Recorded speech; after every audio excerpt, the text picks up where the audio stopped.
Buenas tardes. Sean todos bienvenidos a esta segunda conferencia de la 23ª Jornada de Historia de Ceuta del Instituto de Estudios Centíes.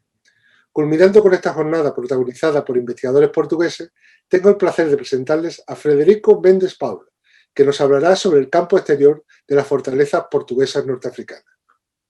Federico es arquitecto de la Cámara Municipal de Lagos desde 1986. Entre otros proyectos, ha dirigido en esta bella ciudad del Algarve varios programas de gestión del centro histórico, de rehabilitación de diferentes elementos patrimoniales y de prevención del riesgo sísmico. También, como representante de la Cámara, formó parte, entre 2006 y 2012, de la dirección del Fórum Ibérico de Ciudades Amuralladas y desde 2018 es secretario general de la Asociación Portuguesa de Municipios con Centro Histórico. Además, ha sido presidente del jurado del Premio Nacional de Arquitectura Alexandre Herculano y pertenece al Consejo de Conservadores de los Centros Históricos Portugueses y a la dirección del Centro de Estudios Luso-Árabes de Silves. Sus investigaciones han quedado plasmadas en casi una treintena de publicaciones y en más de un centenar de conferencias impartidas en Portugal, España y Marruecos.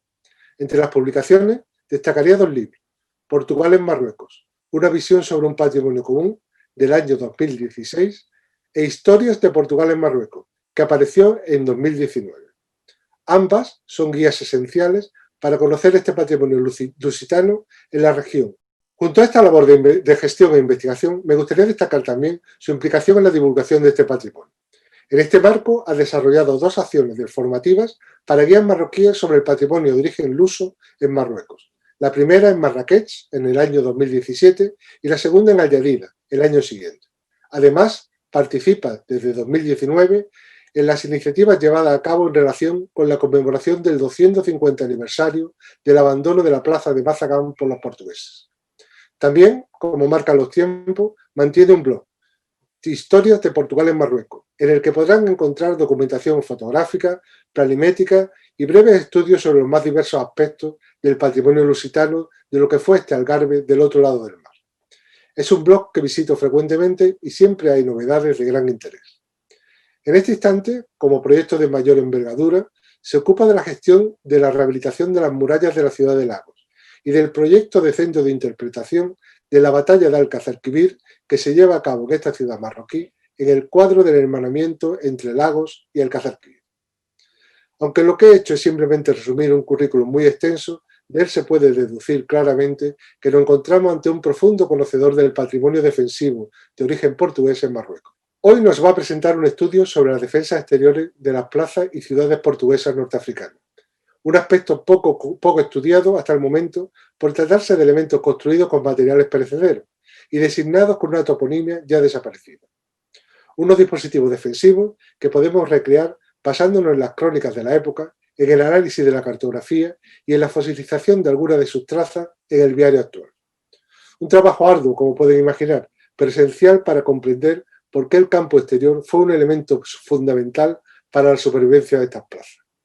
Solo me queda agradecerle a ustedes su atención y a Frederico el haber aceptado la invitación del Instituto de Estudios Centíes a participar en esta jornada, en la confianza en que pronto podamos tenerle con nosotros para charlar de temas que nos ocupan y preocupan en relación con la defensa portuguesa.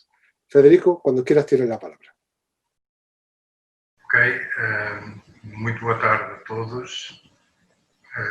Eu quero, em primeiro lugar, agradecer ao Centro de Estudos CETIS o convite que me fez para participar nestas jornadas. Quero saudar todos os participantes nas 23ª Jornadas de História de Ceuta. Quero saudar também todas as pessoas que me estão a ouvir e um agradecimento muito especial ao meu amigo Fernando Vilhada Paredes por este convite. Eu vou fazer uma apresentação com o tema O Campo Exterior das Praças de Marrocos. É um aspecto que tem sido pouco estudado, principalmente pelo facto de que se refere a elementos desaparecidos, sejam os elementos construídos, sejam os próprios elementos da toponímia, portanto, o aspecto mais imaterial, e que, portanto, tem que me socorrer das crónicas, da análise da cartografia, que também é muito pouca, e principalmente da análise do próprio terreno das cidades onde esse campo se implantava e onde deixou marcas. No entanto, como vamos ver, o campo exterior era um elemento fundamental para a sobrevivência das praças e explica em parte a longevidade da sua ocupação pelos portugueses num território tão hostil. As praças fortes portuguesas em Marrocos organizavam-se de modo a subsistir num contexto extremamente hostil, o que levou os portugueses a abri-las para o mar, de onde chegavam os abastecimentos e o auxílio militar, e voltar costas à terra, a fonte de todos os perigos. No entanto, as praças não podiam viver totalmente dissociadas do território envolvente, pelo menos daquele que se encontrava mais próximo. Todas elas dispunham de um chamado campo exterior, área extramuros de utilização diurna, defendida por elementos construídos de caráter precário, aliados a procedimentos rotineiros, onde se recolhia lenha, se desenvolvia uma agricultura de subsistência e onde o pouco gado podia pastar. Mas o campo exterior não era apenas isso, já que cumpria um papel muito importante enquanto escape à sensação de aprisionamento em que a população se encontrava, permitindo saídas fora de portas, especialmente necessárias para o equilíbrio psicológico dos habitantes. Esta conferência aborda o campo exterior de 3 praças fortes, Arzila, Tânger e Mazagão. A definição dos seus campos exteriores é o resultado do cruzamento de diversa informação, desde logo a análise do trabalho de Adolfo Guevara realizado sobre Arzila, incluído na sua obra Arzila durante a ocupação portuguesa 1471-1549, a pesquisa de fontes bibliográficas, o estudo da cartografia disponível, a topografia do terreno, a toponímia e as evidências que os seus elementos deixaram nas cidades atuais ao nível do traçado urbano e de zonas homogéneas. A formulação dos princípios sobre os quais se baseava a estrutura dos campos exteriores de Arzila, Tânger e Mazagão é assim uma abordagem a cenários possíveis, contendo aspectos que podemos considerar especulativos, sobretudo ao nível da denominação dos seus elementos e da toponímia. Com efeito, muitos topónimos referidos são hoje impossíveis de referenciar no terreno, como escreveu a esse propósito Robert Ricard na sua obra Études sur l'histoire des Portugais au Maroc, citado por Benjamin Tensman no Diário Tangerino de Afonso Fernandes, e que diz o seguinte: em Ceuta, como em Tânger e em Mazagão, os portugueses elaboraram na sua língua e para seu uso pessoal toda uma toponímia particular. Tanto evocam um aspecto da paisagem, por exemplo, cabeça ruiva, como tanta lembrança de um fidalgo que se extinguiu nesse lugar ou de um soldado que aí foi morto, por exemplo, o Oteiro de Martim Gomes. Toda esta toponímia está hoje morta. É mais ou menos impossível atualmente determinar ao que corresponde no terreno e é preciso resignar-nos a deixá-la de lado. O próprio Adolfo Guevara tem uma expressão interessante a propósito do seu trabalho sobre o campo exterior da Arzila. Diz ele: não existindo plano, nem desenho algum da época que nos descreva a implantação deste sistema defensivo, fácil é compreender a impossibilidade de traçá-lo, e apenas baseando-nos em relatos do cronista contemporâneo, atrevemos-nos a publicar um croquis do setor nordeste, contando com a benevolência dos nossos amáveis leitores, com o desejo de dar uma vaga ideia daqueles muros e paliçadas. Basicamente, a situação de isolamento das praças portuguesas correspondia, em teoria, a um território envolvente despovoado, já que a ação das incursões de contra-guerrilha realizadas pelos chamados almogávares afastavam as aldeias anteriormente existentes, criando uma espécie de terra de ninguém, que se encontrava, de certa forma, instituída no Acordo de Paz de 1471, celebrado entre o Reino de Portugal e o Reino de Fez. Este território era, na prática, um território disputado, que tinha para os portugueses uma importância fundamental para a sua segurança e logística, e para os marroquinos, enquanto zona de pressão sobre a vida diária das praças portuguesas, onde podiam causar grandes danos com recurso a uma força reduzida. Segundo Carlos Gonçalves Cravioto, as praças criaram em poucos anos uma extensa zona despovoada ao seu redor, devido às contínuas razias e cavalgadas portuguesas, tão frequentes em todas as fronteiras medievais. O próprio cronista dos primeiros anos da Ceuta portuguesa, Gomes e Anos de Zorara, nos diz que toda a costa do estreito, até chegar à Almarsa, uns 13 quilómetros a oeste de Ceuta, ficou despovoada. Logo após a conquista de Ceuta, o modelo sobre o qual assentaria a generalidade dos campos exteriores das praças fortes fica definido, com a criação de uma zona de segurança do lado de terra, posteriormente utilizada de forma precária. Muitos habitantes de Ceuta foram massacrados durante a conquista da cidade, e os sobreviventes foram expulsos para o arrabal poente. Junto à porta de Fez, concentraram-se uns milhares de pessoas que não arredavam bem, chorando os seus familiares mortos que se amontoavam nas praças da cidade. Durante os primeiros dias que se seguiram à ocupação, permaneceram junto dos muros, dando luta permanente aos portugueses, que faziam sortidas esporádicas sem se afastarem em demasia. A zona era densamente arborizada e as ciladas eram uma constante. Muitas árvores foram então derrubadas, valados destruídos e mato queimado, com o objetivo de se criar uma zona de segurança com pelo menos uma légua de extensão, com boa visibilidade e sem condições para que os mouros se escondessem. Ao fim de 20 dias, a multidão começou a afastar-se, refugiando-se nas quintas e hortas circundantes. Sobre a limpeza dos terrenos mais próximos da cidade, Zorara refere que a saída para o campo seria sempre perigosa, enquanto aqueles valados e arvoredos ali estivessem. Mandou o conde Dom Pedro de Menezes que cortassem aquelas árvores, que derrubassem as serraduras e paredes das hortas e pomares e assim os valados. Dom Pedro de Menezes manda então construir várias atalaias, como a atalaia da Porta de Fez e a atalaia de Cima, torres edificadas em outeiros vizinhos, onde são colocados os escutas, que vigiavam os movimentos do inimigo e alertavam para qualquer perigo. As atalaias davam também cobertura aos habitantes que saíam pelas portas em busca de lenha e frutas. Zorara diz que, entre as coisas que o conde ordenou para guardar a cidade, assim foram as atalaias, as quais foram postas logo, primeiramente sobre Barbaçote, num outeiro que aí está. Foram trazidos cavalos para Ceuta, já que os que tinham ficado após a tomada da cidade eram em número muito reduzido, aumentando assim o raio de ação dos portugueses e a eficácia dos seus ataques. A construção das atalaias e a chegada dos cavalos empurrou ainda mais os mouros para fora dos limites da cidade. Foram ocupar as encostas das serras da Chimeira e da Gomeira e concentraram-se em aldeias e vales, como são exemplos os vales de Laranjo, Bolhões, Barbés, Castelejo ou Negrão, onde se defendiam mais eficazmente das sortidas dos portugueses, ou os lugares de Romal, Albegal, Almarsa, Água do Ramel ou Alvargal.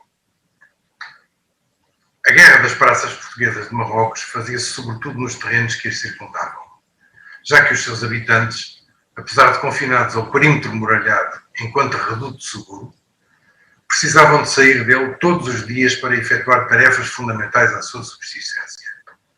A recolha de lenha era fundamental para cozinhar, aquecer as habitações e assegurar algumas atividades que dela dependiam, como o trabalho na forja.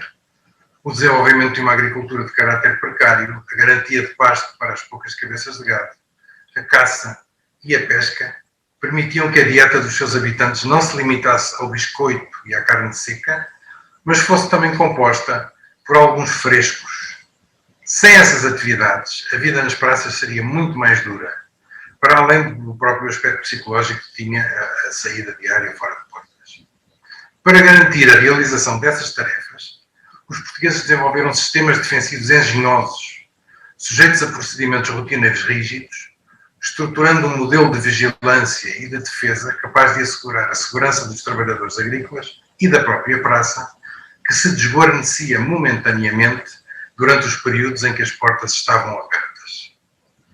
O campo exterior era organizado de forma racional e sistematizada, tirando plenamente partido da sua área, e hierarquizado, distribuindo as funções de acordo com a sua importância e as necessidades de mão de obra, e militarizado, criando obstáculos a possíveis ataques e permitindo a todo momento a sua evacuação com toda a segurança.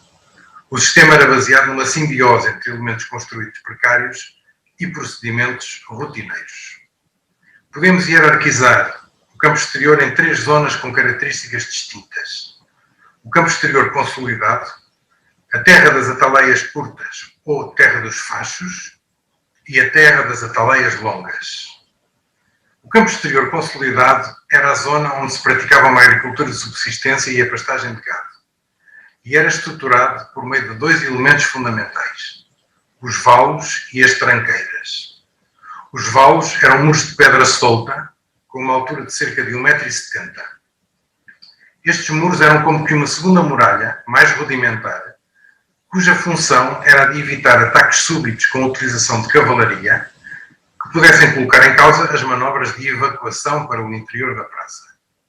O valo principal encerrava o perímetro exterior do terreno e os valos secundários dividiam o terreno em talhões, desenhando os seus caminhos. As tranqueiras, paliçadas de madeira fixas ou amovíveis, funcionavam como portas dos caminhos definidos pelos valos e talhões. A atividade agrícola era também hierarquizada, colocando-se as hortas na zona mais próxima da praça e as vinhas, pomares, searas e pastagens nas zonas mais afastadas. A terra das ataleias curtas, ou terra dos fachos, correspondia geralmente à zona de recolha de lenha e de caça, delimitada pelos fachos, ataleias que podiam ser simples colinas ou torres construídas e que se subordinavam em termos hierárquicos a uma ataleia-mãe, geralmente denominada o facho. A terra das ataleias longas era um perímetro mais alargado, onde as sentinelas eram colocadas aos pares e em turnos de 12 horas. Segundo Adolfo Guevara, as ataleias longas em Arzila correspondiam a uma zona de vigilância sazonal que atingia uma distância de 8 a 10 km da cidade, normalmente relacionada com a época das colheitas, aumentando o tempo entre o alerta e a evacuação. Mas em Tânger, segundo o regimento do campo de Tânger, escrito pelo Almocadem Brás Fernandes Couto, era uma zona de vigilância diária. As denominações facho e atalaia parecem assim ter um significado diferente, sendo o primeiro uma estrutura elaborada, construída e com comunicação visual com a praça, e a segunda uma simples posição de vigilância num lugar situado nos terrenos mais afastados. No entanto, em Arzila, a denominação facho é apenas atribuída à atalaia-mãe, ou seja, à única que comunicava com a torre de homenagem do castelo. Este é um exemplo de uma atalaia de Arzila, o outeiro de Fernão da Silva. Em 1511, o rei de Fez capturou o facheiro de Arzila, Álvaro Gomes Galego, que Bernardo Rodrigues, residente em Arzila e autor dos Anais de Arzila, diz ser esperto e de bom recado, por se louvar que não havia coisa no campo que o afaste divisasse, de que não desse inteira fé, e era tido por homem de grande vista, até afirmar coisas que parecem fora da razão.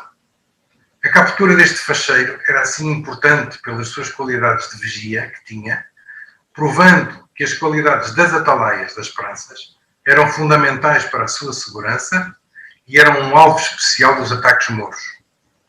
Ainda de acordo com Bernardo Rodrigues, no ano de 1526, o rei de Fez correu o campo de Arzila e matou uma atalaia e capturou outra. Algumas praças tinham o seu campo exterior naturalmente protegido, como Ceuta e Azamor. Relativamente a Ceuta, a existência de uma muralha envolvendo a Medina, separando-a dos diversos arrabaldes, consumou naturalmente o processo de atalhamento da cidade, sem necessidade de recorrer a obras. Os portugueses instalaram-se na Medina e arrasaram os arrabaldes, que transformaram progressivamente em campos de cultivo e pomares. As antigas muralhas defendiam os campos cultivados e, como estes se situavam na península da Almedina, eram inacessíveis a partir do território exterior, já que a Medina separava uns dos outros. Na gravura de Ceuta de Braun e Oggenberg é visível o processo de desconstrução dos bairros situados na Almedina, os arrabaldes do meio de Zaclu e a instalação do facho na antiga Almenara. No seguimento da conquista de Azamor, os portugueses cortaram a cidade em dois, por intermédio de um muro de atalho, instalando-se na parte mais próxima da barra do rio Morbeia. Seguidamente, os edifícios da cidade destinada aos marroquinos foram demolidos, mantendo-se a muralha que os protegia, transformando-se a zona demolida em zona de cultivo. Segundo Pedro Dias, seguir-se-ia a destruição da Vila Velha, cujo terreno seria destinado a hortas e pomares. Os materiais das casas que fossem destruídas seriam aproveitados e dar-se-ia uma indemnização aos proprietários. A vida nas praças estava intimamente relacionada com a própria atividade desenvolvida no campo exterior e seguia um procedimento rotineiro diário.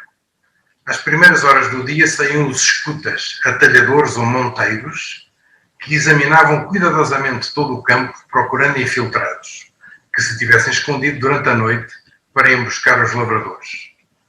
Após a inspeção ao campo, feita pelos atalhadores, saíam as atalaias, que ocupavam as suas posições no cimo de determinadas colinas. Com eles iam os costas, ou guarda-costas, que lhes davam proteção, posicionando-se na base das mesmas colinas. Se o campo estivesse seguro, as atalaias informavam o facho dessa mesma situação e o facheiro içava uma cesta forrada com um pano num mastro situado no cimo da torre. O sinal era recebido na torre de homenagem do castelo e o governador dava então ordem para os trabalhos no campo se iniciarem através de 5 badaladas do sino. Ao mínimo sinal de perigo, o facho era arriado, dando o alerta. Da torre de homenagem partia a ordem de evacuação. Do campo exterior, comunicada através de tiros de canhão, de badaladas de sino ou de sinais de fumo ou fumaças. Toda a gente voltava para o interior da praça, o mais depressa possível, e a porta era fechada. Chamava-se este sistema defensivo, que combinava defesas precárias com procedimentos rotineiros rígidos, segurar o campo. Robert Ricard atribui a este sistema o sucesso da longevidade da ocupação portuguesa de Ceuta, Tânger e Mazagão, afirmando que os portugueses praticavam toda uma técnica que corrigia, em parte, os inconvenientes da ocupação confinada. Esta técnica consistia num sistema complexo de vigias, sentinelas e batedores que permitiam organizar a segurança dos arredores da praça durante parte do dia. Esta operação chamava-se segurar o campo e, quando estava realizada, dizia-se que o campo estava seguro. Graças a esta organização, era possível assegurar o abastecimento da cidade, particularmente em água, madeira e forragem, e a liberdade da caça e da pastagem, sem ocupar propriamente o território e, consequentemente, sem despender o esforço militar e financeiro que implica uma ocupação propriamente dita. A gravura de argila de Brown e Augenberg é especialmente elucidativa da relação da vila com o campo exterior. A eficácia do sistema de alerta baseado nas atalaias foi comprovada pelo vice-rei de Granada quando fez escala em Arzila. Nessa ocasião, o capitão de Arzila, Dom João Coutinho, fez-lhe uma demonstração do estado de preparação da sua praça para qualquer eventualidade. Segundo David Lopes, quando andava de visita ao campo, o conde mandou derrubar o facho, que estava na ataleia do facho. E logo a torre do sino deu de rebate e em momentos viu junto de si 250 de cavalo, bem armados, que o Marquês muito admirou e louvou. Todo este sistema defensivo era complementado com um outro, ofensivo ou preventivo, baseado na atividade dos almogáveres, força de intervenção rápida, que funcionava como uma espécie de contra-guerrilha. Os almogáveres eram uma força inspirada nos corpos militares criados pelas coroas de Aragão, Valência, Castelo e Portugal durante a conquista cristã da Península. Com o mesmo nome, composta por indivíduos recrutados entre os camponeses, pastores e lenhadores das zonas de fronteira. O termo vem do árabe al-mirwar ou al-mahawir, que significa corajoso. Os almogáveres portugueses da Guerra de Marrocos eram uma força de elite, composta pelos mais moços, mais ibriosos, que tinha por missão fazer incursões em território inimigo, destruindo colheitas, roubando gado e fazendo cativos, com o objetivo de pacificar as populações ou afastá-las para áreas mais remotas. Para além de combater os mujahideen ao serviço do rei de Fez, e as suas ações tinham o nome de almogavérias, entradas ou correrias, e destinavam-se sobretudo a evitar que a partir das aldeias vizinhas às praças surgissem ataques contra as mesmas. Eram comandados por um almocadem, do árabe al-muqaddam, que significa o que precede, o que vai à frente. David Lopes escreve o seguinte sobre os almogavas. Para encaminhar esta gente nas corridas, dos capitães ou nas almogavérias, havia guias que bem conheciam os caminhos. Esses guias chamavam-se almocadéns, que eram, em regra, mouros do campo convertidos ao cristianismo, isto é, mouriscos. Eram pessoas de toda a confiança dos capitães, porque deles dependia a vida da gente. Alguns tornaram-se notáveis e os nomes figuram nas crónicas da época. Por exemplo, Diogo Lopes de Safim, de que muito fala Damião de Góis, nas façanhas de Nuno de Ataíde, ou Pedro de Menezes em Arzila, como refere Bernardo Rodrigues em muitas partes da sua obra. Afonso Fernandes, no seu Memorial de Tânger, refere-se a Ahmed Ben Al, ou Ahmed Ben Ali, como um valoroso almocadem de Tânger. A seguinte afirmação de David Lopes mostra bem o clima de guerra permanente que se vivia nas praças de Marrocos.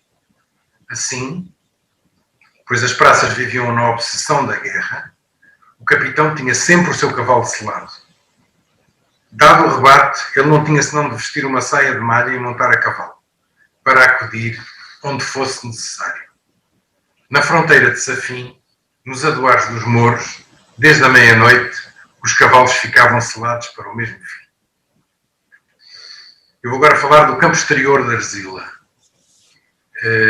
David Lopes faz referência aos elementos que estruturavam o campo exterior de Arzila. Para estrovar os movimentos da cavalaria inimiga, para lá da cava, ou do fosso, da muralha, fizeram-se valas ou trincheiras de pedra ou de terra, com ruas e tranqueiras nos extremos e meios delas, para suportar a fúria da gente de cavalo. E desfeitas pelos mouros muitas vezes, umas e outras facilmente se levantavam de novo. Após o cerco de 1516, o capitão de Arzila deu ordem para que as defesas do campo exterior fossem rapidamente refeitas, como escreveu Bernardo Rodrigues. Levantado o cerco e os mouros idos, o conde deu logo ordem para limpar a cava e tapar as que os mouros fizeram em fazer os valos, trabalhando nesta obra toda a gente, assim de fora como da vila.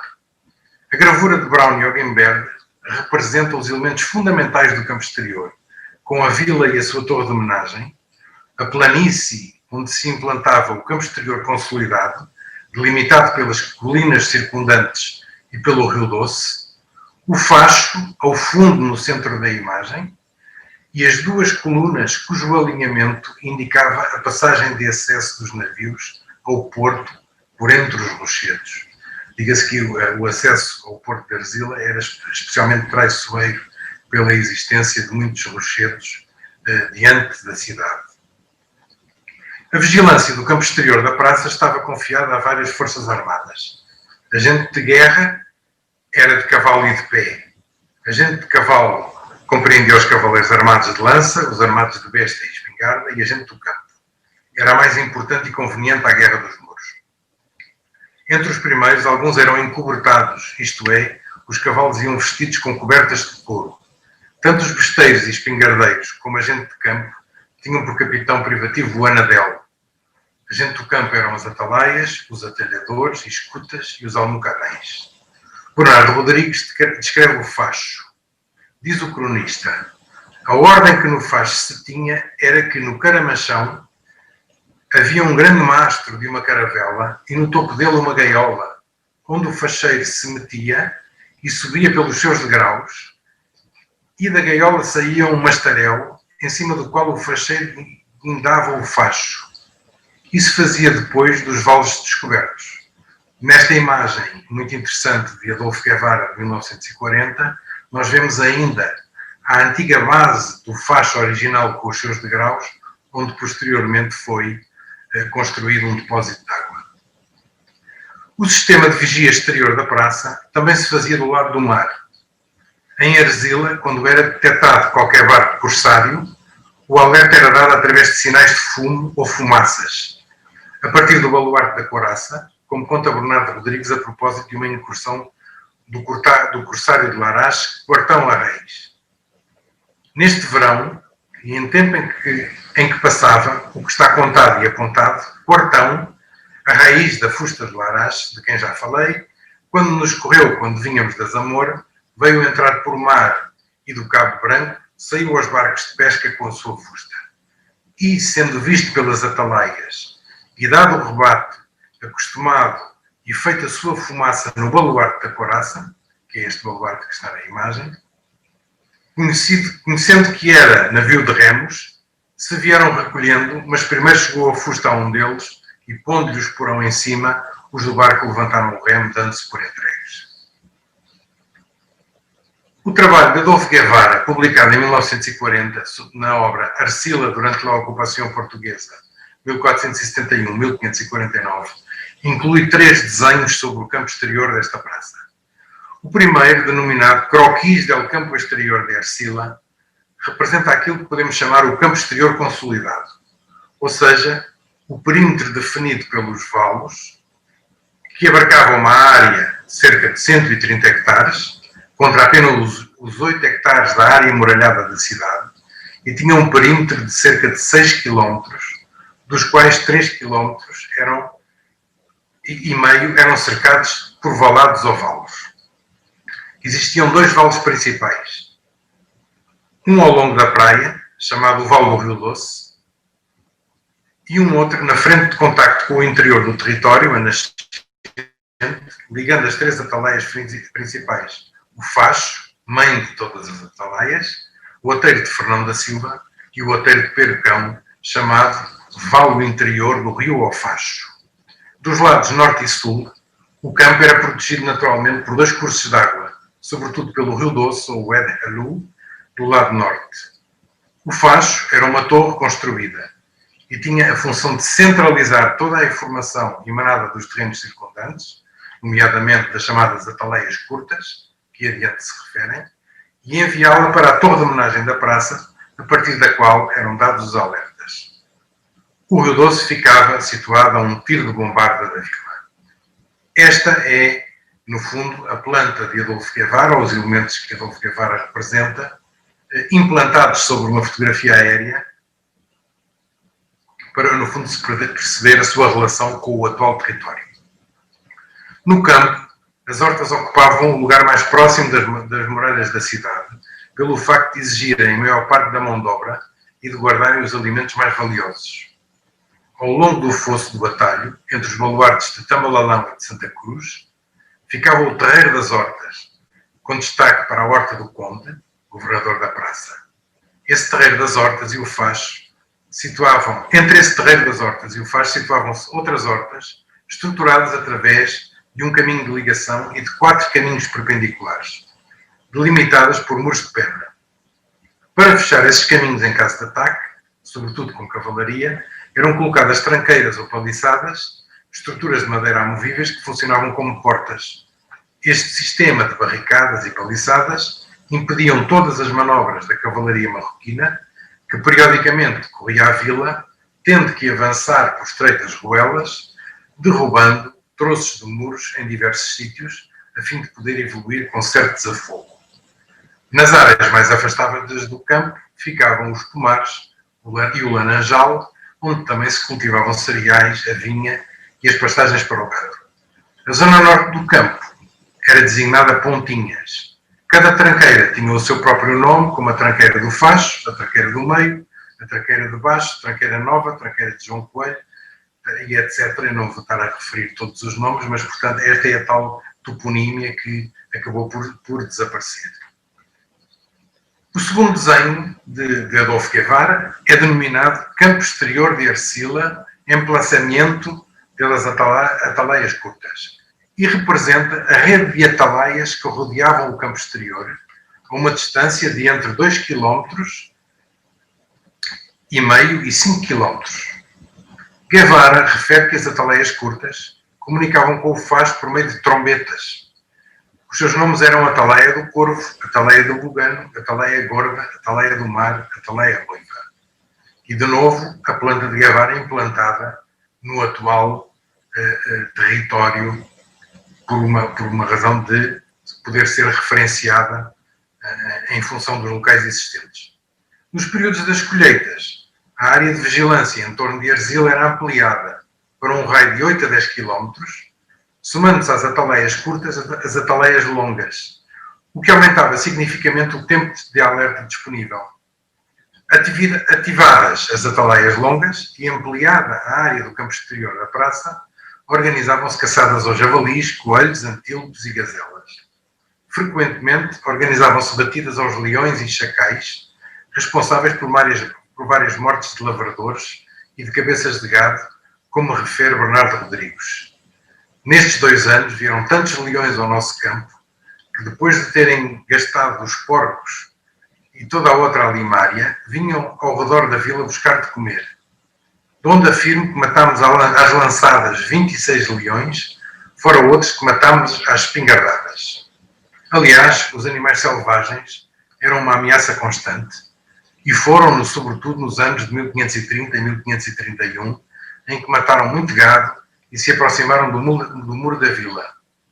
Quando era necessário conduzir gado depois do pôr do sol, os ataques dos leões eram frequentes, dispersando o gado, ao que os cavaleiros procuravam manter os rebanhos, avisando-se uns aos outros, gritando: guarda-leão, cá vai à mão direita, lá vai à mão direita.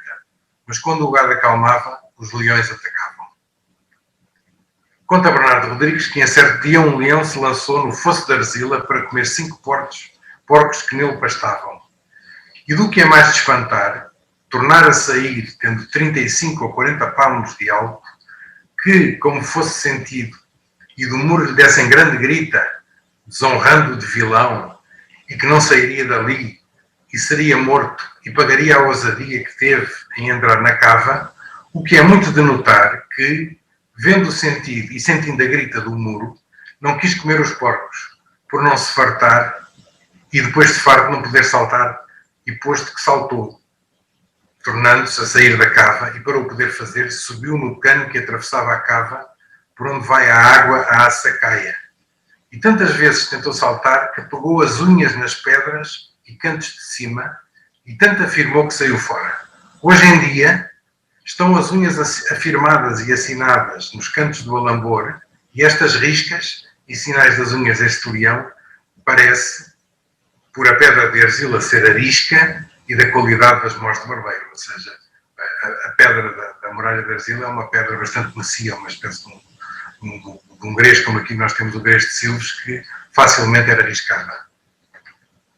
O terceiro desenho tem o título Região de Arzila, toponímia portuguesa no século XVI. Representa a área das saídas dos Almogavas, que se estendia desde o Jebel Habib até ao campo de Alcácer de Quibir, assinalando os lugares mais atacados pelos portugueses. Guevara tem um capítulo dedicado à organização da resistência marroquina, que se baseava em 2 setores principais. O setor nascente, que agrupava as tribos de Jebel Habib, Beni Massoar e Beni Ider, dependia da alcaidaria de Chefchaouen. Neste setor foi criada uma força de almogáveis moriscos, expulsos da península, comandados por Ali Fernando, conhecido pelos cristãos como Martinho Welsh, irmão de Catalina Fernandes ou Lela Zohra, mulher do alcaide de Chefchaouen, Mulay Ali Barashid. Por ordem de Mulay Ali Barashid, foi construído um castelo, como seu posto avançado, ao pé de Almeida, junto ao rio Farrou. O setor sul, que agrupava as tribos Beni Aros, Beni Barfet e Serif, dependia da praça de Ksar el-Kibir. O interessante é que os alcaides moriscos criaram um sistema defensivo nas aldeias semelhante ao que os portugueses criaram para a Arzila, que consistia em paliçadas de madeira de proteção e sistemas de alerta baseados em atalaias e pequenos fortes, formando uma linha de observação que, partindo dos Jebel Habib, continuava por Beni Arus e os outros outeiros próximos de Alcácer.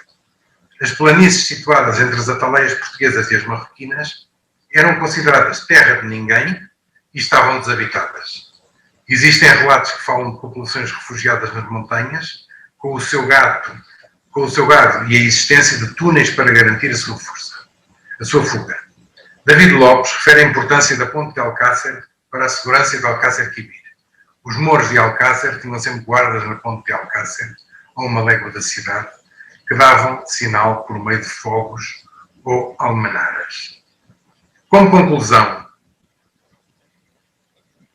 da análise do trabalho de Guevara, podemos afirmar que, apesar de efêmera e precária, a estrutura defensiva que os portugueses implantaram no campo de Arzila acabou por perdurar em elementos urbanos atuais como vias e limites de propriedades, sem prejuízo de que as condições da topografia influenciam decisivamente toda e qualquer ocupação do território. O Vale do Rio Doce corresponde à atual Avenida Moulay Hassan Ben Mahdi e o Vale Interior do Rio Alfaz corresponde sensivelmente aos limites da área urbana nascente da cidade, junto à Avenida Khalid Ibn Walid. O Facho, que no tempo de Guevara era um reservatório de água, tem hoje no seu lugar um monumento moderno e evocativo da passagem da cidade pela cidade do rei Mohammed V, com dizeres sobre o colonialismo e a união dos países africanos. Situa-se no Parque Kodia Sultan, entre a nova estação de caminhonagem e o cemitério, e desse local é notória a comunicação visual com a torre de homenagem do castelo. O campo exterior de Tanger. Em Tanger existiam estruturas defensivas no campo exterior da muralha muito semelhantes às de Arzila. As fontes históricas que fornecem contributos fundamentais para o estabelecimento do campo exterior de Tanger são o Memorial de Tanger de Afonso Fernandes e a História de Tanger de Dom Fernando de Menezes, que inclui o regulamento do campo de Tanger escrito pelo almocadem Brás Fernandes Couto, intitulado Regimento que se há de ter no campo de Tanger e de que maneira se hão de mandar e repartir as atalaias, feito pelo almocadem Brás Fernandes Couto, cavaleiro da Ordem de Cristo, tem idade de 90 anos. E se põe aqui para a inteligência desta história. Para proteger-se dos inesperados ataques das tropas dos alcaides marroquinos e também das tribos armadas berberes da região, os tangerinos tinham construído, diante das muralhas da cidade, uma faixa defensiva semicircular composta de tranqueiras e, diante delas, um parapeito de pedras amontoadas chamado vale. Entre o vale e as muralhas da cidade, cultivavam as suas hortas que produziam alguma fruta, legumes e trigos. Esta preocupação está patente no diário tangerino de Afonso Fernandes, no qual Benjamin Tensma comentou que, enquanto os homens andavam dispersos pelo campo, eram vulneráveis pelo inimigo, porque o território acidentado e por partes cobertos de densa vegetação proporcionava, apesar de toda a vigilância, muitos esconderijos a infiltrantes que tivessem chegado de noite com a incumbência de espalhar o pânico e causar estragos e eliminar tantos adversários quanto possíveis. E Brás Fernandes Couto escreveu no seu regimento: para uma coisa de tanta importância em que se arrisca uma cidade, são necessárias todas as prevenções. De quem adiante não olha, atrás fica. Este sistema defensivo avançado, recorrendo às tranqueiras e ao vale, não seria estranho à antiga muralha então demolida e às construções que protegia originalmente, já que a própria configuração semicircular do denominado campo exterior pode fazer crer. A construção dos muros de atalho pelos portugueses teria criado um vazio no território semi-urbano que pode ter cumprido esse papel essencial do processo de vida da população, assegurando um mínimo de bens de primeira necessidade. Deste ponto de vista, o material demolido da cerca precedente, então desativada, e dos edifícios que protegia, não teria sido utilizado apenas para a construção dos atalhos, mas também do vale. De qualquer forma, no caso de Tanger, este processo de redução da sua área não é consensual, mas essa discussão está fora do âmbito do tema em análise. Na gravura de Tanger, de Brown e Jorgenberg, são visíveis as diversas torres de atalaia, com destaque para o Facho ou Torre do Sino, situada na Alcáceva, junto ao Castelo de Cima. A estruturação desta área intravalo, que podemos chamar campo exterior consolidado, era complexa, sendo formada por talhões delimitados por ruas definidas por outros muros de pedra solta, chamadas mangas, encerrados em diversos pontos por uma espécie de portas construídas por paliçadas amovíveis de madeira, as tranqueiras. Esta noção de campo exterior consolidado é a mesma que foi posta em prática em Arzila e posteriormente em Mazagão, fazendo sentido que o modelo fosse replicado, até porque, como realça Robert Ricard, o sucesso da ocupação portuguesa nas praças dependia em muito deste conjunto de elementos combinados no quadro de uma ocupação restrita que, como afirma, os ingleses nunca entenderam e, por esse motivo, abandonaram Tânger ao fim de poucos anos. Dom Fernando de Menezes, na sua História de Tânger, esclarece a diferença entre os valos de muros de pedra solta, que formam as ruas, e as tranqueiras, paliçadas com a função de portas para fechar essas ruas. Por esta razão, se fizeram fora da cidade valos de pedra, que não pode passar a cavalaria com ruas, e tranqueiras nas bocas que se fecham, e outras nos meios, para se sustentar melhor a fúria da cavalaria, formando-se em alguns lugares cômodos e eminentes redutos e mangas para pelejar a infantaria. E ainda que os mouros desfazem muitas vezes estas obras, com facilidade se restauram. Existiam inúmeras tranqueiras, cada uma com o seu nome, como a Tranqueirinha dos Pomares, Tranqueira das Canas, Tranqueira Nova, Tranqueira de Ângela. Eu não vou ler os nomes todos, porque são dezenas delas. O vale exterior, de configuração semicircular, ligava a praia à falésia de Bouquenável. A sua implantação seria coincidente com as atuais Rue Annual, Rue de Belgique e Avenue Hassan II, correspondendo aproximadamente ao traçado da muralha pré-portuguesa, tal como a define Jorge Correia. Ou seja, com uma distância de cerca de 500 metros da muralha do lado poente e 250 metros do lado sul, o que faz uma área de cerca de 75 hectares.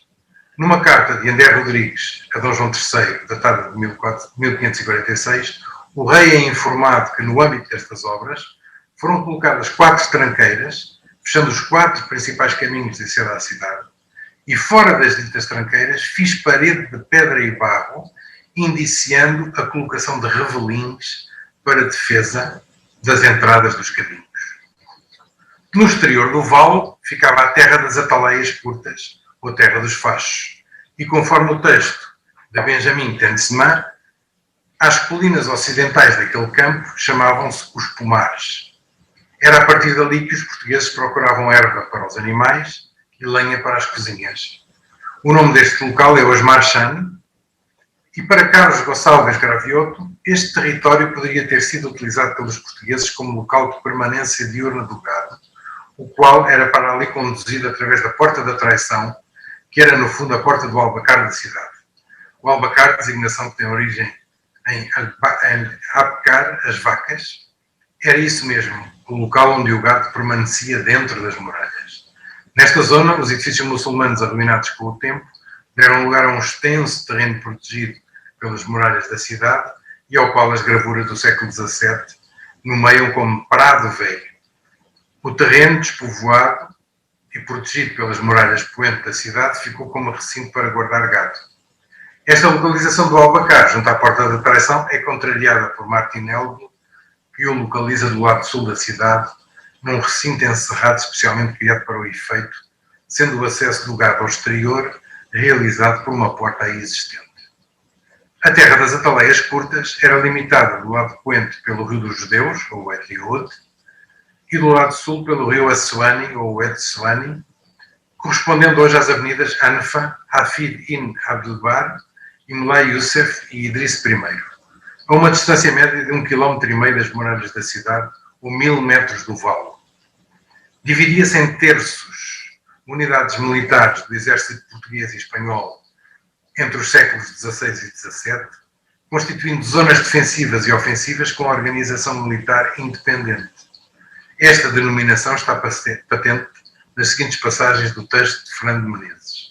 Agente do campo, que são 24 atalaias, 6 atalhadores, que servem de ataleias do cabo quando se toma a serra, 4 almocadães e outros tantos meirinhos, a quem tocam os 4 terços em que se divide o campo, um Almocadem del Rei, e estão todos à ordem do adail. A infantaria se repartiu em 5 companhias, a quem tocam os 5 terços do muro e mais obrigações de guardas. E vigias, há de haver 1000 soldados. Especialmente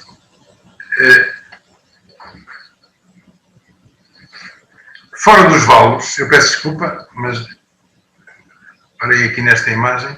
Esta imagem é uma imagem da principal ataleia de Tanger, é o Charf.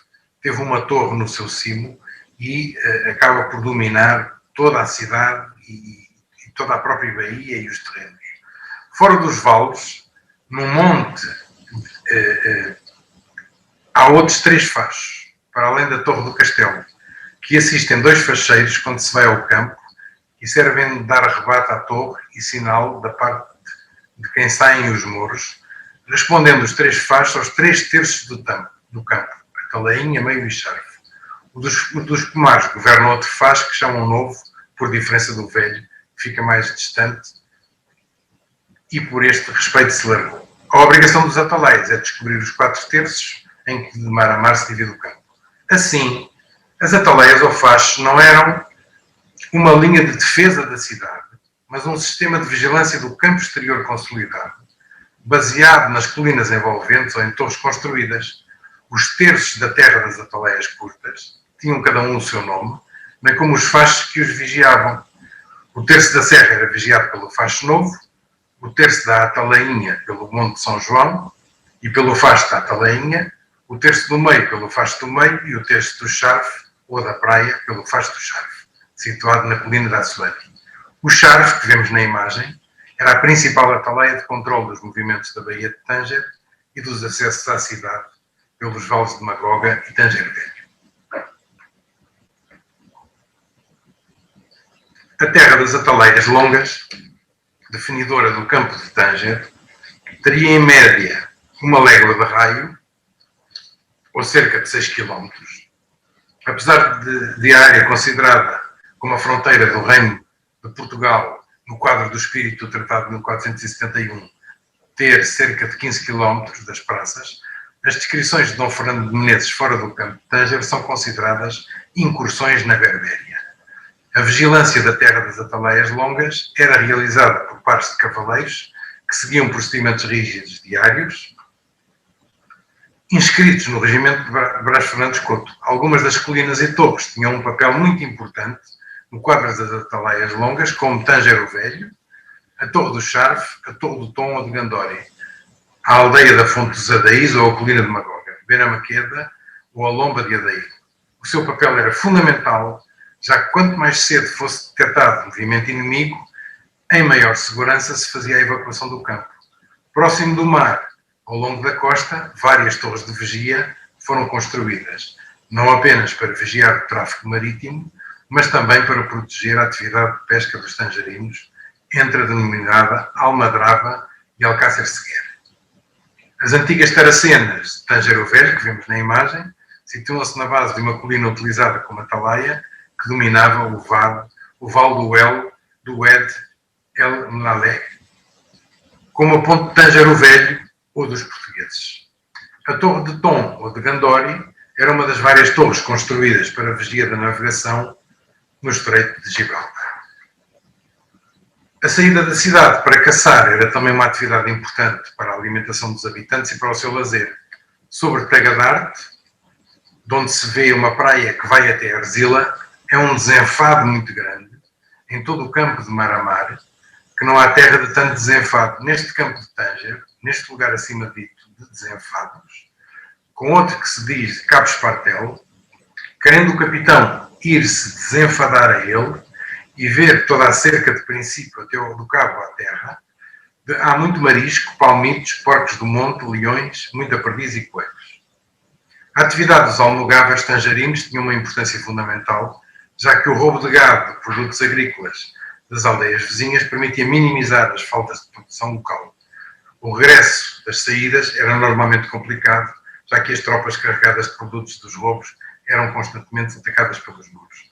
Como em Arzila, os marroquinos das aldeias vizinhas criaram também um sistema de vigilância semelhante, como refere Carlos Gonçalves Escarafioto.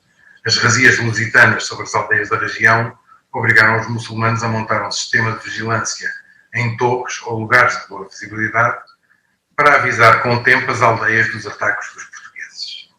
Como conclusão, podemos afirmar que algumas evidências do campo exterior de Tânger parecem persistir na cidade atual, apesar do facto de que, durante a ocupação inglesa, a sua estrutura ter sido abandonada, como demonstram as gravuras de Venceslas Olar de meados do século XVII.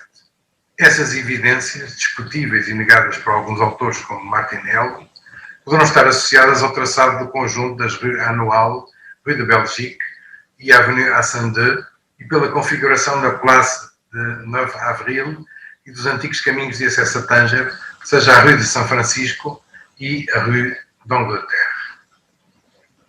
Sobre o campo exterior de Mazagão. A dieta normal dos mazaganistas era composta de produtos importados da metrópole, como cereais sob a forma de grão, farinha ou biscoito, carne ou peixe seco, azeite e vinho. A possibilidade de incluir frescos na alimentação dependia da capacidade de os plantar. E se bem que existissem pequenas hortas nos quintais da cidade, não satisfaziam as necessidades dos habitantes.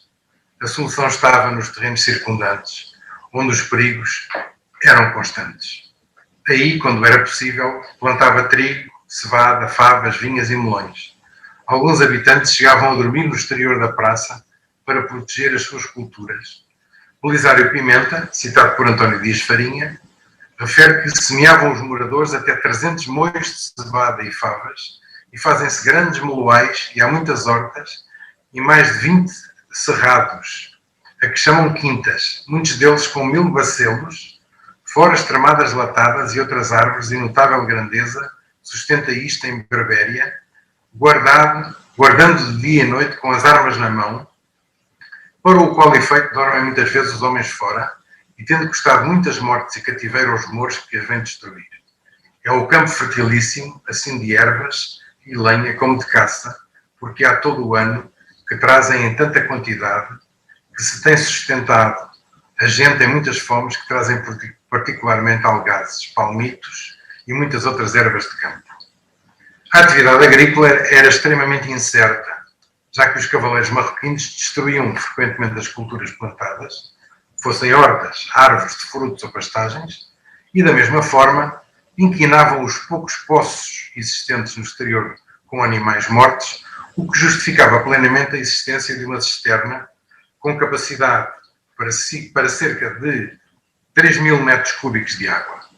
Simão Correia Mesquita descreve as hortas destruídas pelos mouros, dizendo que um dia amanheceu envolto o Poço do Duque, de onde bebem os moradores da praça, e as hortas destruídas pelos mouros. Hostilidade com que eles costumam muitas vezes desafiar a guarnição da praça. Jean Moquet, farmacêutico do rei Henrique IV de França, que visitou Mazagão no século XVII, refere a este propósito que Mazagão é uma fortaleza que, tendo cerca de meia légua de perímetro e é habitada por gentes de guerra que têm cada um a sua porção de terreno nos arredores da cidade, onde semeiam cevada, trigo, ervilhas, favas e outros grãos. Mas os mouros muitas vezes lhes vêm tudo cortar e estragar durante a noite. O resto do campo é inculto. Os mouros fazem-lhes 1000 maldades, até lhes envenenar um poço, que está fora da cidade numa horta, e nele deitam carcaças de animais e outras vilanias. Na cidade eles têm uma cisterna coberta, em relação à qual se faz vigilância, é muito alta e larga, e capaz de mais de 20.000 pipas de água. Outro relato dá conta que, em 1677, se viveu um período de acalmia no relacionamento com os mouros, o que permitiu realizar os trabalhos do campo sem problemas de maior. Fez-se mais este ano muito feno, porque não o queimaram os mouros, como costumam todos os anos. Tem-se lançado muitas vezes chinchorro e recolhido sem rebate. Assim, fora dos momentos de trégua momentânea, a atividade ficava reduzida à recolha de lenha, apanha de tâmaras e de forragem para o gado, à caça, à apanha de caracóis e à pesca. Jean Moquet refere que os caracóis eram um dos alimentos principais da dieta dos mazaganistas. Outro elemento da dieta era um mel de cor branca que as abelhas produziam em favos, que faziam nos telhados das casas. A caça e a pesca eram abundantes, mas arriscadas em termos de atividades. No campo caçavam-se leões, lebres, perdizes, javalis, chacais. Nos laredos e no fosso apanhavam-se ameijas, mexilhões, ouriços do mar e lagostas. Belisário Pimenta refere que tem a baía e costa grande quantidade de pescaria e na baía se tomam no verão peixe de coça que chamam tazartes e cações em quantidade que, se houver redes e pescadores, se carregam navios. Os mazaganistas desenvolveram um processo de pesca engenhoso que realizavam nos laredos situados à volta da cidadela, baseado na construção de muros de pedra, formando uma espécie de meia-lua ou de forma retilínea, que ficavam cobertos pela água do mar na maré cheia. Tendo em conta que a descida da água, quando a maré vazava, era extremamente rápida, devido à pouca inclinação dos laredos, o peixe ficava retido dentro desses muretes na maré vazia e era então capturado. Chamava-se essa técnica pesqueira, que ainda hoje é realizada em Aljadida e na região de Casablanca com o nome de busqueda ou busquira, sendo óbvia a origem do termo no português. No campo exterior existia inclusivamente uma rua situada entre valados chamada Rua da Pesqueira. Nesta imagem são visíveis vários currais da pesqueira na praia de Aljadida, ainda existentes no século passado. O testemunho de Dom Jorge de Mascarenhas, datado do século XVII, descreve os perigos existentes nos arredores da Praça de Mazagão. Todo o campo que se avista da fortaleza é plano. Só para o lado direito fica um pequeno outeirinho. Os mouros que vêm, não a investir, mas sim a roubar, se escondem junto a ele, até que chega a noite para, no silêncio dela, se virem meter nas hortas. A gente que da praça sai, e a este acostumado é preciso exercício de conduzir lenha, vai observando todos os sítios e vendo se ficaram alguns escondidos. Porque são tais os mouros que, quando não têm parte cómoda para as suas emboscadas, cavam no chão poços estreitos da altura de uma braça e neles se escondem, até que os do presídio, que vão cortar lenha e mato, passem adiante. Então, quando mais ocupados os veem no exercício de cortar e carregar, dentro do mato lhes saem a magotes deles, que os obrigam a montar e, tomando as armas, põem-se em defesa, vindo sempre, retirando-se para junto da praça. Os que ficaram metidos nas covas e poços que têm feito, lhes saem pelas costas, com que, apanhando-os no meio, se lhes faz dificultosa, sem que seja por meio de muito sangue. Este é o contínuo exercício dos habitantes de Mazagão, que são tantas as batalhas como os dias, porque apenas haverá um em que não haja um choque, uma escaramuça, uma emboscada, um assalto, uma batalha. Apesar deste isolamento, durante alguns períodos de tréguas, era possível desenvolver relações comerciais com as tribos vizinhas que os mazaganistas chamavam mouros ladrões, particularmente em períodos de fome, comprando mulheres e crianças, escravos, cavalos, gado e trigo. Para além desta relação informal com as tribos Garbia e Charquia, existiam também relações oficiais com o alcaide de Zamor, descritas no documento seguinte, 1677. Manhã, pelas 7 horas, se povoou o campo com as nossas atalaias e às 8 para as 9 se deu sinal de mouros, o que eram cargas de várias coisas e algum gado vacum e ovelhum, que mandava diante do alcaide do presente senhor governador, acompanhado por criados seus e 2 mouros de respeito e um judeu de língua, muitos almocreves de pé e dictos sujeitos. O senhor governador recebeu com mostras de alegria e mandou logo repartir tudo pelos oficiais, assim de guerra como de paz, dando um carneiro a cada um, e o mais gado todo mandou ao açougue, onde se repartiu por todo o povo. Esta descrição faz referência a uma visita realizada pelo alcaide de Zamora Mazagão, durante a qual um grande banquete foi organizado, em tendas instaladas no exterior da cidadela, onde foram acordados negócios secretos. Convém notar que ambas as partes fizeram reféns durante o evento, a fim de assegurar que tudo seria pacífico e ficando fora dos valos muita cavalaria e infantaria com mulheres e meninos. À semelhança das restantes praças fortes, Mazagão dispunha de um campo exterior estruturado e organizado, com defesas de caráter precário, as atalaias, os vales e as traqueiras, combinadas com procedimentos rotineiros rígidos e um sistema ofensivo preventivo de ataques vindos do exterior. A zona mais próxima da cidadela, chamada Terra das Atalaias Curtas, dispunha de um campo exterior consolidado, com área de 38 hectares, encerrada e estruturada por vales, que formavam ruas, barricadas em ponto estratégico por tranqueiras. As entradas no campo dispunham de revelins em terra. O campo organizava-se num esquema de talhões, bem delimitados e de traçado regular, e era vigiado constantemente, inclusivamente durante a noite, fazendo saídas noturnas da cidadela para defender as colheitas aí plantadas. As descrições da época dão-nos uma grande quantidade de nomes de elementos do campo exterior consolidado, como vales, tranqueiras e outros, que eu aqui não vou estar a referir, por serem bastante extensos. Encontramos elementos bastante esclarecedores nas plantas de Mazagão, de 1727, de João Tomás Correia, 1802, de Ignácio António da Silva, e dos desenhos de 1769, da Casa de Ínsula. Na planta de Mazagão, de 1727, de João Tomás Correia, desenha os elementos principais do campo exterior, incluindo a esplanada de proteção às muralhas da cidadela. O traçado dos vales e caminhos define e a localização do poço do Duque situado no campo da Vinha do Forno. O limite do campo não é coincidente com o das restantes plantas, já que é desenhado a partir do ângulo da esplanada, o que pode significar tratar-se de um desenho do campo exterior na sua fase inicial, tendo conta que apresenta uma área de menores dimensões. A planta de 1802, de Ignácio António da Silva, dá uma ideia mais abrangente do campo exterior e dos seus elementos, mas desproporcionada, e sobrepondo as estruturas do cerco de Sidi Mohamed Ben Abdullah, de 1769, com os seus redutos, trincheiras e aproches, o que cria alguma confusão para a definição do campo exterior em si, apesar de fornecer elementos interessantes sobre esse cerco. Nesta planta, a verdadeira dimensão do campo exterior é definida com a sua expansão norte, localizando-se para além do Poço do Duque, a Pedreira e o Largo do Sapalo.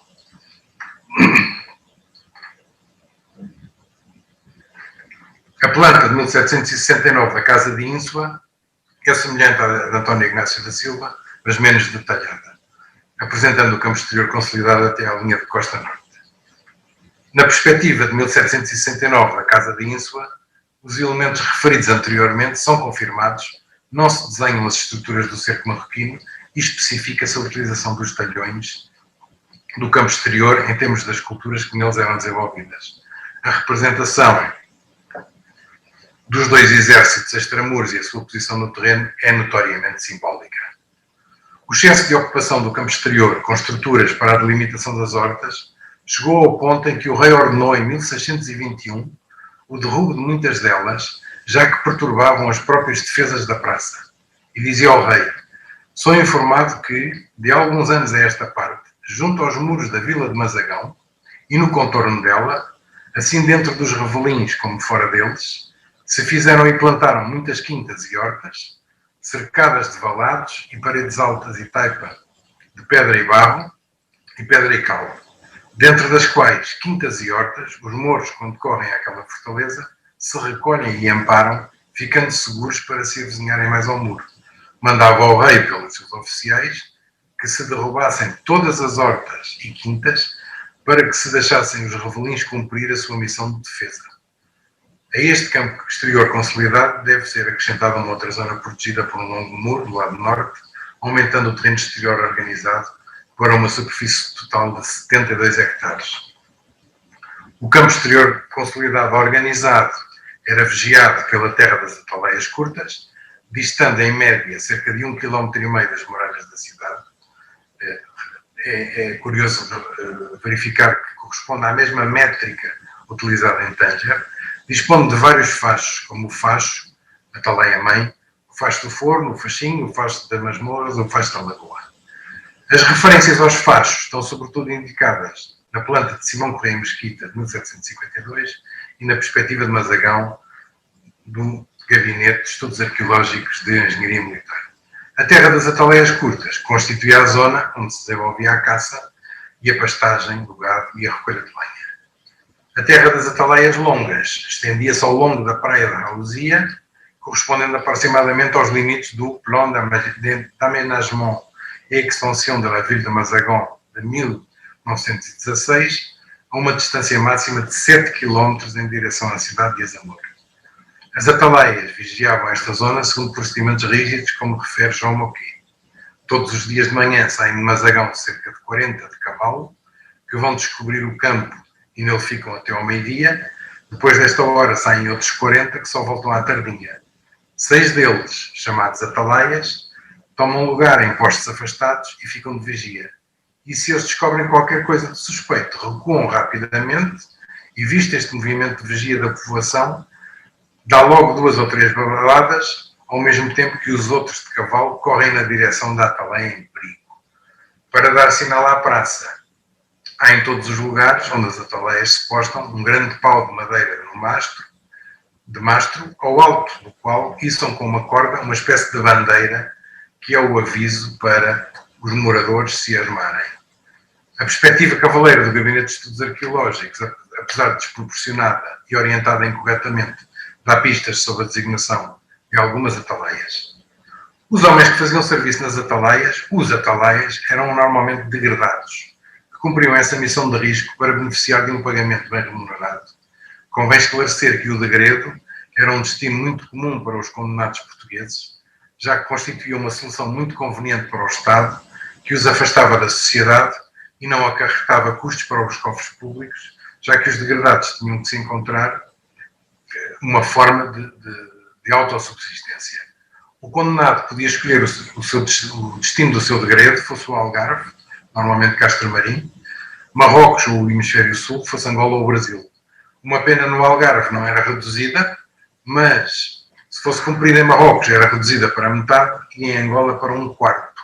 Como regra geral, os degradados que escolhiam Angola nunca regressavam, fosse por morte prematura ou por se estabelecerem na colónia em definitivo, muitos escolhiam Marrocos, nomeadamente Mazagão. O ingresso como ataleias ou batedores do campo exterior era geralmente a única forma que tinham de ganhar algum dinheiro, já que era uma atividade muito arriscada e bem paga. A guerra no campo exterior fazia-se a cavalo, com lança, em grupos bem treinados, comandados por um almocadem, invariavelmente humorista da região, que em Mazagão se chamavam estuques, e que participavam também nas ações de contra-guerrilha levadas a cabo nas áreas mais afastadas, as almogavérias ou coborias. Muitos eram nobres, mas também muitos cavaleiros da Ordem de Cristo, destacados em Mazagão. A tática utilizada pelos cavaleiros portugueses procurava tirar partido do fator surpresa e das condições do terreno, inclusive da direção do sol, e utilizava a disciplina para ganhar vantagem no primeiro embate e superar a invariável desvantagem numérica.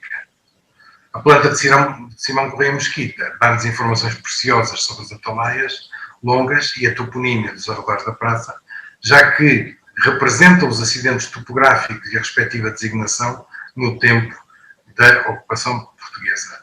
Ele refere uma série de nomes que eu também não vou referir aqui, mas que poderão ser consultados depois no texto.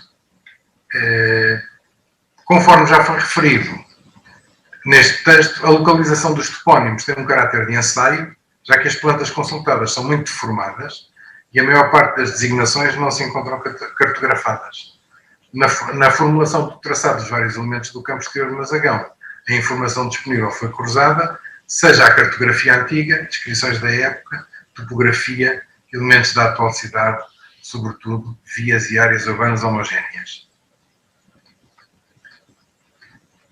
Em dezembro de 1768, o sultão impõe um cerco a Mazagão, que iria apressar a decisão já tomada de evacuar a praça. A planta de Ignácio António da Silva e da Casa de Ínsua, realizadas após a evacuação da praça, sobrepõe os elementos defensivos do campo exterior com as estruturas do cerco do exército marroquino, o que vem criar confusão. Inclusivamente, alguns autores afirmam, incorretamente, que as estruturas defensivas do campo exterior português eram constituídas por tranqueiras em zigue-zague, confundindo-se os aproches das trincheiras marroquinas. Neste desenho, apenas se representam as estruturas do cerco de 1768-1769. De facto, a tática do cerco de Sidi Mohamed Ben Abdullah é baseada em trincheiras que se movimentam em direção à muralha da cidade por meio de aproches, trincheiras diagonais sem função militar, escavadas a partir de uma trincheira existente para proteger o acesso, e construção posterior de uma outra trincheira mais avançada. A palavra approche significa aproximar e a sua função era assim a da progressão do terreno. Como conclusão, podemos afirmar que o campo exterior de Mazagão deixou marcas na cidade de El Jadida, que se constatam pela coincidência entre os principais valos e importantes eixos viários, como o Valo Norte e a Avenue Moulay Ismail, o Vale Sul e a Avenue Hassan II, o Vale Poente e a Avenue Pasteur, o Vale Norte Secundário, a Rue de France, o eixo estruturador do campo exterior consolidado e a Avenue Zercotoni. Para além destes elementos, é muito interessante verificar que o próprio campo exterior consolidado é hoje uma área urbana homogénea que corresponde à primeira expansão extramuros da cidadela operada a partir de 1840 e composta pelos bairros de Calaá e Derb el-Hajar. E eu termino assim a minha apresentação